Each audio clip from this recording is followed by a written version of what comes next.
வணக்கம். செய்திகளை வழங்குவது நான் உங்கள் சதீஷ் ராஜகோபால். பண்ருட்டியில் மாநில அளவிலான பூப்பந்து போட்டியை கடலூர் மாவட்ட காவல் கண்காணிப்பாளர் எஸ் ஜெயக்குமார் IPS துவக்கி வைத்து அவர் பேசிய காட்சி காண்போரை கவனிக்க வைத்தது.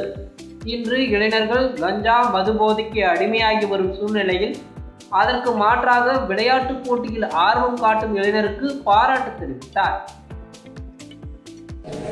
நல்ல பழக்க வழக்கங்களை விளையாடலாம், புத்தகங்கள் படிக்கலாம், எவ்வளவு பழக்க வழக்கங்கள் நண்பர்களுடன் இருக்கலாம், எவ்வளவு பழக்க வழக்கங்கள் இருக்கு.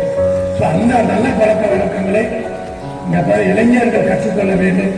சமூகத்திலிருந்து நீங்க விலகி செல்லக்கூடாது. உங்களுடைய தன்னம்பிக்கை, தலைமை பண்பு எல்லாமே இந்த விளையாட்டுல வரும். விளையாட விளையாட உங்கள் உடலும் உறுதி பெறும். அதனால இந்த விளையாட்டு போட்டிக்கு வந்திருக்கிற அனைத்து வீரர்களுக்கு மீண்டும் ஒரு முறை என்னுடைய வாழ்த்துக்களை தெரிவித்துக் கொள்கிறேன். அதுபோல வெற்றி தோல்வி என்பது சகஜம். இன்னைக்கு தோற்கலாம், நாளைக்கு வெற்றி பெறலாம்.